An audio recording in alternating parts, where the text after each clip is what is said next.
best a man can get. Back here, First Things First, Eric Mangini joins us. Happy Thanksgiving, Coach. Thanks for being with us on the holiday. Good to be here. We appreciate it. We needed some good insight. We brought you in because you're our favorite guest. I was a little disappointed in the Thanksgiving white. I mean, we set the bar very high at Halloween. We don't have turkeys going across the street. We're trying to keep it classy, Coach. We're keeping it classy. Coach, we spent all the money on our local turkey. That makes sense. You guys need a break from family on this Thanksgiving. The NFL has you covered with the late game. It's a good one. It's a showdown in the NFC South. It is the Falcons who head to New Orleans to take on Drew Brees and the red-hot Saints. Saints trying to make it 10 in a row to keep pace with those Rams out west on top of the NFC. But Drew Brees says it is always a struggle against this Falcons team. These are always hard-fought games. I mean, both games last year you wouldn't call high-scoring games, right? Obviously, the first year, the one this year was, but, you know, I just know they're typically close games. They're hard-fought games, and, you know, their games come down to the last possession. We're not looking too far ahead. I mean, we're so singularly focused right now just because we don't feel like we've put our best out there yet, you know? I mean, you're always striving for that perfect game. I don't think you ever find it, but it's just that, it's that striving for it that allows you to take put one foot in front of the other and continue to, you know, stack the bricks and build what you want to build.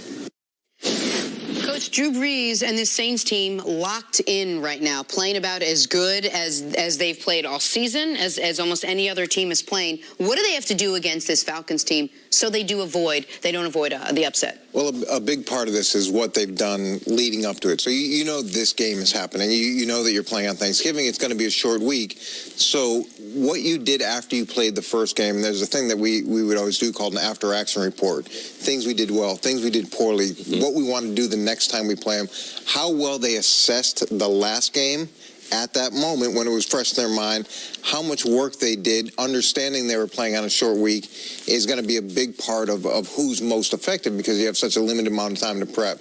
Now, look, if I'm the Falcons, they don't produce very many sacks, okay? They don't produce very many turnovers. They've got one fumble the whole season. To me, I'm not trying to match the Saints man for man. I'm not, and I don't even mean by coverage. I'm not trying to match all the things they do. If I was them, I would spin the Rolodex. When the Saints know what you're in, they're going to chew you up. And their X's are typically better than your O's, and that's going to be the case for Atlanta's defense. I would bring things that were off script. I would bring things that they aren't prepared for and just spin it. That's what spin the Rolodex Yeah, means? just make it unpredictable for Drew Brees. Make it unpredictable for the running game. Put them in a situation where they're on their heels. That, to me, is the only chance that Atlanta has from a defensive perspective. Because if they try to go toe-to-toe, scheme for scheme, personnel for personnel, it's just not going to work out for them. See, this was the game you did, right? Yes. And so this game at Mercedes-Benz Superdome, when they played in Week 3, I know Atlanta left that game feeling, while they wouldn't say it, man, if we win the coin toss, we win the game. That game was a shootout, and it goes to overtime. When I say the coin toss, the overtime coin toss, obviously. And New Orleans gets the ball first, marches right down the field, scores a touchdown. Good night, you never touch the football. I think Atlanta can take a lot of things from what they did that game offensively and what they've been doing almost throughout most of the season offensively and say, we can do what we've been doing, and we can do it like en route to 37 points when we played them the first time. Defensively, this is what I call a David versus Goliath game, which is you are such an underdog schematically on one side and personnel-wise, you have to take bigger chances. This could be a game, I know you were a fan in your coaching career of the surprise onside kick. Things like that. Things that could, sometimes that makes it, you let go of the rope. Yeah. And the problem is they got Mike Westall. You know, Atlanta, they ain't going to surprise him because he's one of the best special teams coaches. But I do understand what you're saying. Even if you remove that specific thing, I just mean add variance to the football game. Well, when we played him when I was in Cleveland, and we were not Goliath, we were David at that point. Our whole approach was exactly what I was talking about. We were going to do the unpredictable, at times completely unsound, fake punts, onside kick, all those things because we had nothing to lose, and we ended up picking off Drew Brees twice for touchdowns. We beat him in New Orleans because it's not it doesn't make sense, and you've got to give them some of that.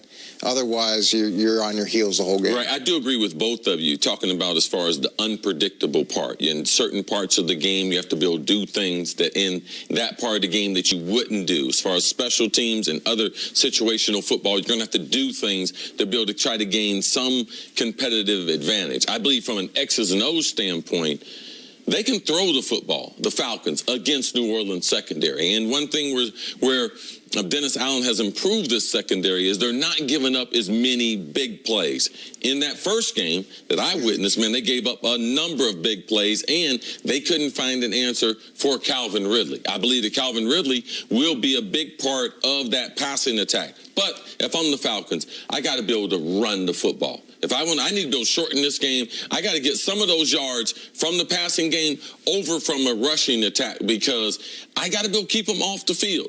Now, you're talking about unconventional stuff? Let me tell you something that does work. I can't depend on the turnover, being able to win that. But I know time of possession. And when you have an explosive offense, when we are dealing with the Saints, the Rams, the Chiefs, you got to try to win that time of possession. That is the number one path to victory and being physical and running the football. Can the Falcons come up with enough of a running attack that they get that portion of the game in their favor? Can they have 33 minutes to 27? That's the way the Falcons can go down there and pull off the upset, Jenna. And you brought up Westhoff too. Last game they blocked a punt. You got to make sure that you don't get taken advantage of by something they surprise you with. Still a tall order for this Falcons team, decimated by injuries over the course of the last couple weeks since the last time these two teams played. Coach, stick around. Coming up, will the Cowboys seize control of the NFC East with a win?